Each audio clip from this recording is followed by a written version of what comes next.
Asalariados se saltean comidas por dificultades económicas. Sí. Estamos en comunicación vía Zoom con Yanina Tuñón.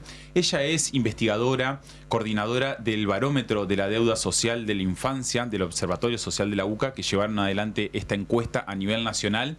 Yanina, ¿cómo va? Muy buenas tardes, un gusto. Ayelen y Tiago te saludamos. Hola, ¿qué tal? ¿Cómo están? Un gusto hablar con ustedes. Gracias por el tiempo. Cuéntenos detalles de esta encuesta que realizaron y este informe. ¿Cuáles fueron los resultados? Bueno, esa es una encuesta que se hizo a una muestra de asalariados formales de la Argentina, es decir, trabajadores registrados.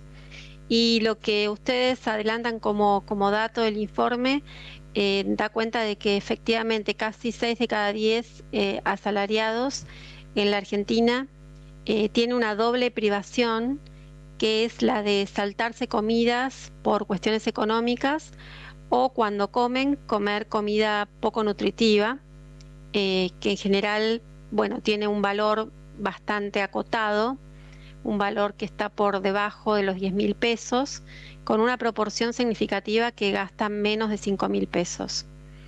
En este sentido, la población que tiene esta doble carencia son mayoritariamente trabajadores o más trabajadores del Estado que trabajadores privados, trabajadores menos calificados que trabajan en pequeñas empresas, jóvenes entre 18 y 29 años y una proporción mayor de mujeres que de varones. Asimismo, en la geografía de la Argentina se nota una mayor propensión entre los trabajadores que viven en el norte argentino, particularmente en el NEA. ¿Hay algún rubro más afectado que otro? Bueno, el sector, como te decía, el sector público, y dentro del sector público, por ejemplo, los trabajadores de educación, de salud y de áreas sociales tienen más dificultades que otros sectores.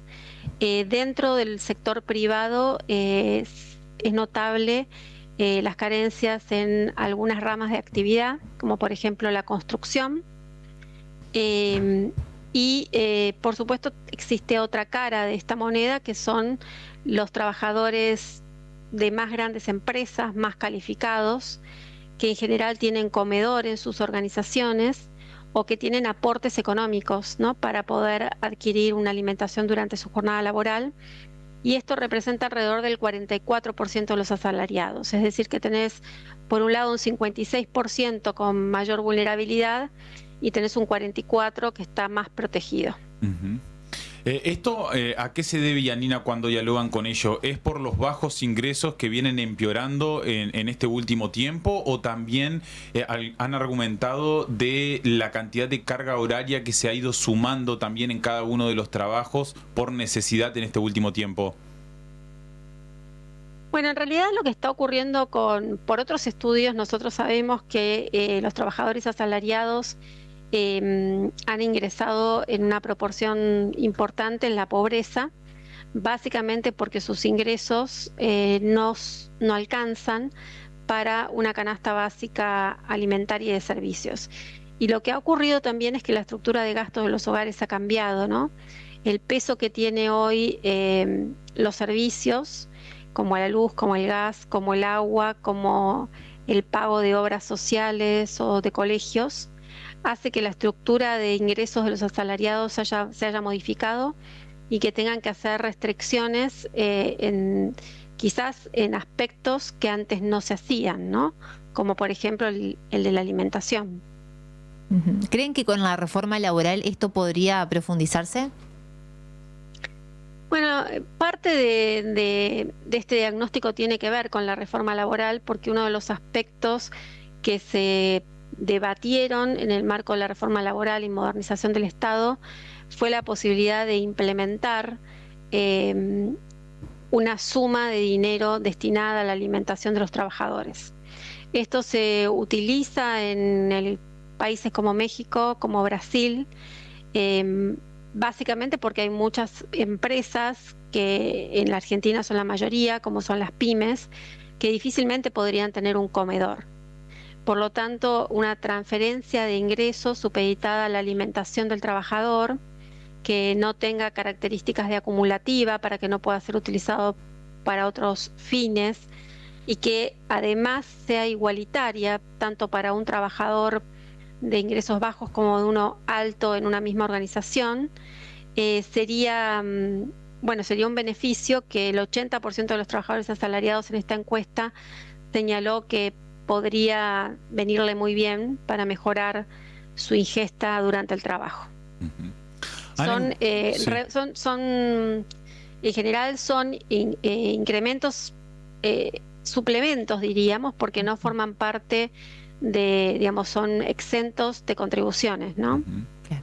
¿Y el costo? Estos montos. Sí, se entiende. ¿Y el costo de la alimentación lo han analizado? ¿Qué es lo que han referido?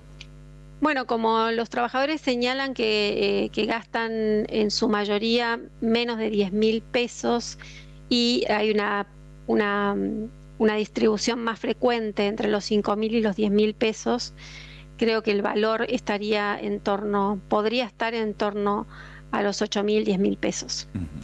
¿Se sabe qué cantidad de empresas o sectores garantizan efectivamente la comida para los trabajadores?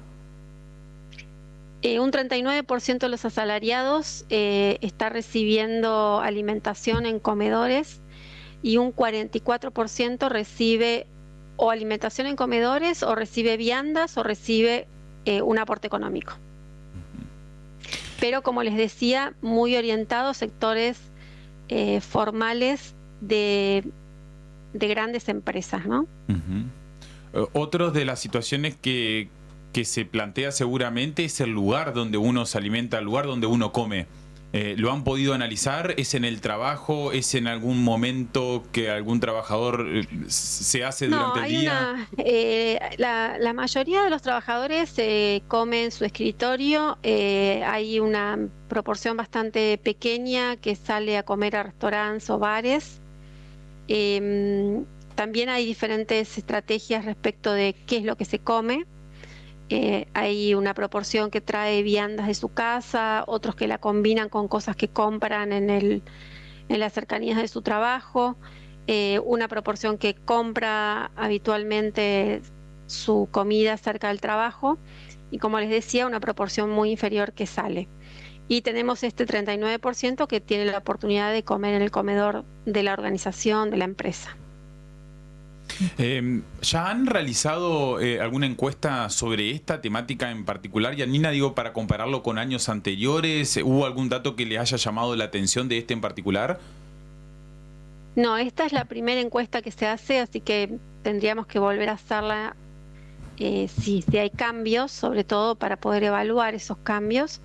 Pero sí, esta encuesta da cuenta de aspectos que tienen que ver con la salud de los trabajadores. Y lo que advertimos es que más del 50% de los trabajadores reportó tener exceso de peso y obesidad. Dentro de este 50%, un 20 y pico por ciento tiene obesidad.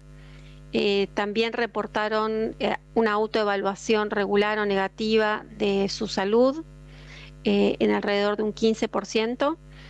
Y las personas que tienen exceso de peso son las que especialmente valoran la posibilidad de contar con un aporte alimentario por parte de sus empresas, organizaciones o el propio Estado, porque creen que sería una buena manera de poder organizar su ingesta durante jornadas laborales que para muchos son largas, ¿no? De 8 horas, 9 horas, 40 horas semanales, con lo cual la ingesta que es más importante en la Argentina, que es la del almuerzo, saltarse esa ingesta, bueno, implica una anomalía importante que sin dudas repercute en el peso de las personas, ¿no?